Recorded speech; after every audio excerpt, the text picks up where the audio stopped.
नमस्कार, स्वागत है आपका एक बार फिर से।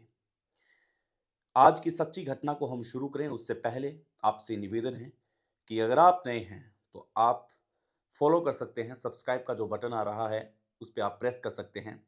हमारा मकसद ऐसी सच्ची घटनाओं को रखने का ये है कि हमारे इर्द-गिर्द होने वाले ऐसे अपराध को उजागर कर सकें, आप तक हम वो घटनाएँ हैं, वो रख सकें ताकि आप तक वो घटनाएँ पहुँच सकें, ताकि हमारा समाज और हम सतर्क रह सकें। आज की जो घटना शुरू हो रही है वो चूरू के लाडनू से शुरू होती है। यहाँ पर एक महिला को उसे प्यार होता है, तब ये कहा जाता है कि पूरी दुनिया में इस बात की चर्चा का विषय बन गया था, इस बात का पतंगड़ बन गया था कि आखिर ऐसे कैसे हो सकता है।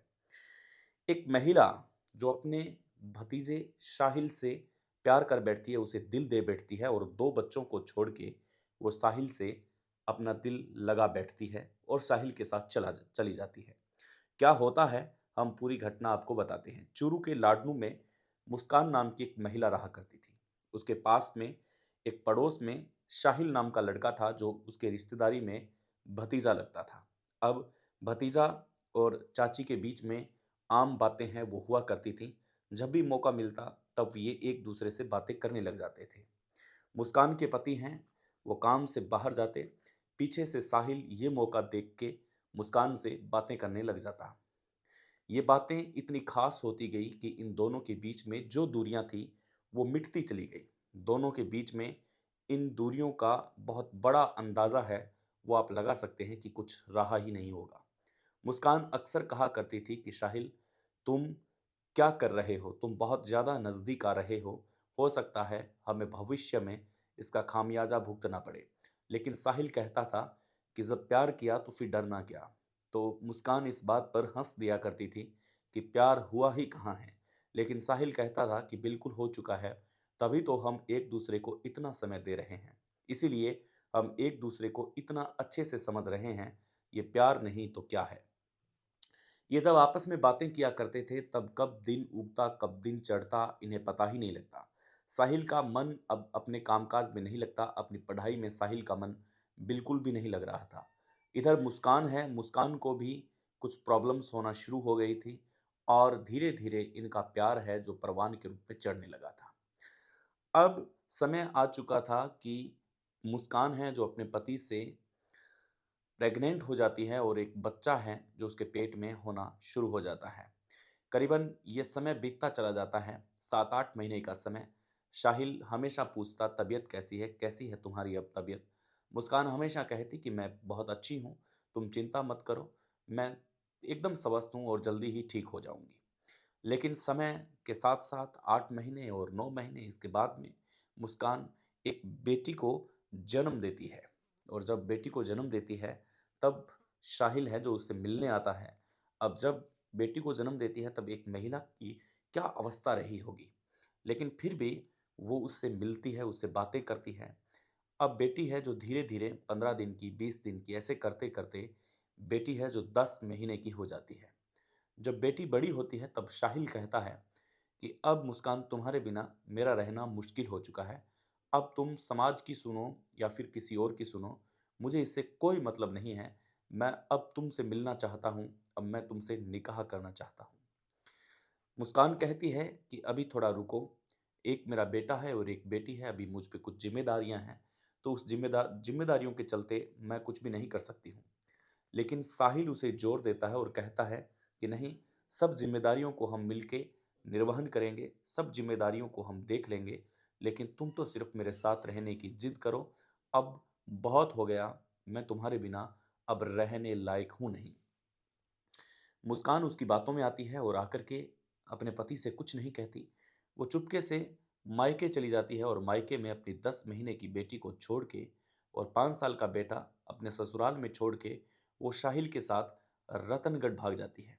अब रतनगढ़ में जैसे ही साहिल और मुस्कान दोनों लिव इन रिलेशनशिप में रहते हैं, तब मामला सामने आता है कि वो एसपी से गुहार लगाने जाते हैं, चूरू एसपी से, कि हमारे परिजनों से हमें जान का खतरा है।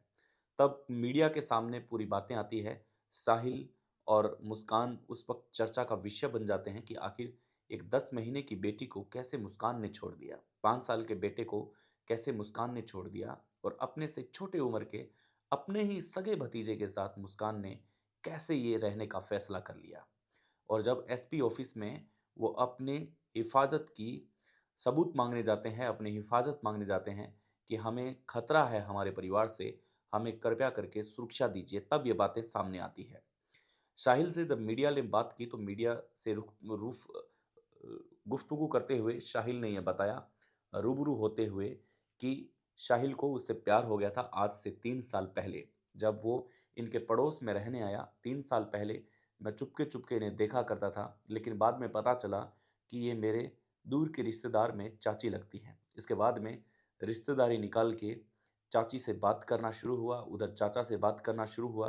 कभी-कभार जब चाचा घर से बाहर जाते तब कोई काम है जो साहिल को बोल दिया करते थे। साहिल भी वो काम बड़े आराम से करता और इस बहाने उन्हें आने का मौका उसके घर पर मिल जाया करता था। साहिल कहता है कि जब मैं 3 या 4 महीने लगातार जाने लगा, तो मुझे ऐसा लगने लगा था कि अब मुस्कान है जो मुझ में इंटरेस्ट दिखा रही है। अब मुस्कान को मेरी बातें अच्छी लगती हैं। मुस्कान को मेरी बातें ही नहीं, मुस्कान को मैं भी अच्छा लगता हूँ। अब हम दोनों के बीच में कुछ हो जाता है। साहिल एक दिन मुस्कान को प्रपोज करता है और उधर से मुस्कान हंस के उसकी बात को इग्नोर कर देती है, बल्कि उसका विरोध नहीं करती है। इससे साहिल का जो हौसला है वो और बढ़ जाता है और साहिल अगले दिन फिर उसे प्रपोज करता है। फिर वो हंस के टाल देती है, लेकिन ऐसे करते करते लगातार 3-4 दिन ऐसा करने के बाद में मुस्कान उसे हाँ यस कर देती है और इसके बाद में उसके बीच में, दोनों के बीच में संबंध है वो बनने शुरू हो जाते हैं और एक-एक दिन में 2-2 3-3 बार ये उसके ही घर में मिल लिया करते थे। और इधर जो चाचा थे, वो साहिल को घर छोड़ के जाया करते थे, कहते थे कि मैं दुकान जा रहा हूँ, तो पीछे घर पे तुम ख़्याल रखना।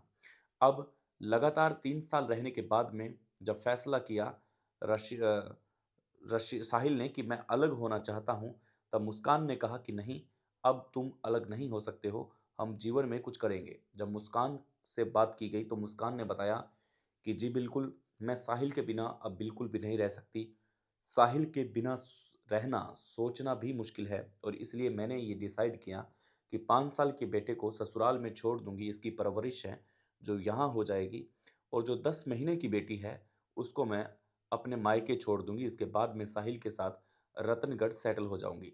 लेकिन जब हम रतनगढ़ आए तब हमें धमकियाँ मिलने लगी, अननोन फ़ोन से कॉल आने लगे, इसलिए हमने एसपी से गुहार लगाई कि हमें सुरक्षा दीजिए। बहुत-बहुत आभार, धन्यवाद, नमस्कार।